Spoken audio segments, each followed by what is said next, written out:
Across America, demand for a college education has never been greater.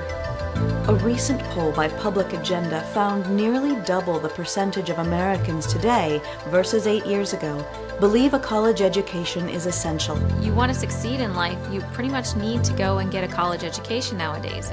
But concerns are growing. Concern the United States cannot meet the demand for college with existing approaches at a cost students, parents, and taxpayers can afford. Polling data indicate only 29% of Americans believe that qualified students have the opportunity to go to college.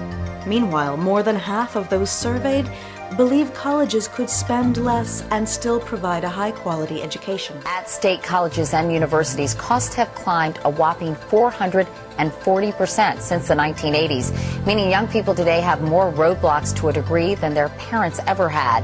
With state budgets already stretched and student loans harder to come by, you don't need a PhD to figure out most Americans can't really afford college anymore. But this nation can't afford the alternative either.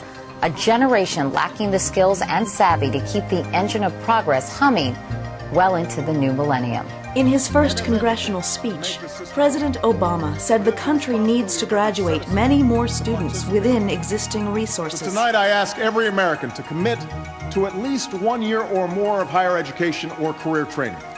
This can be a community college or a 4-year school, vocational training or an apprenticeship. But whatever the training may be, every American will need to get more than a high school diploma. We will provide the support necessary for all young Americans to complete college and meet a new goal. By 2020, America will once again have the highest proportion of college graduates in the world. That is a goal we can meet. That's a goal we can meet. The president also called on college leaders to help restore U.S. educational leadership. Now, while our nation has a responsibility to make college more affordable, colleges and universities have a responsibility to control spiraling costs. And that will require hard choices about where to save and where to spend. So I challenge state, college, and university leaders to put affordability front and center as they chart a path forward. Headlines across America echo the president's call.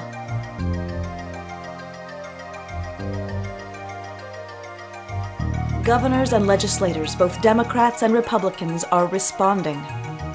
We need to have a rapid ability to train and retrain Montanans for these emerging jobs, and that means innovation in education, and we need to move now. Let's apply the power of incentives by rewarding universities that increase the number of students that they graduate. You know, this is just one way to continue improving higher education in Texas, and as we continue to work to achieve and maintain a competitive edge in the global marketplace. Tonight, I ask you to step outside the box and work with me and work with the General Assembly to figure out how we can keep higher education affordable, how we can get more kids to graduate, how we can fashion a true 21st century higher education system for our state. 11 states are leading the drive to increase productivity in public higher education. They are rethinking how they fund and deliver college programs to graduate more students with the resources available. But these efforts will only go as far as our leaders, in state houses and on college campuses, are willing to take them.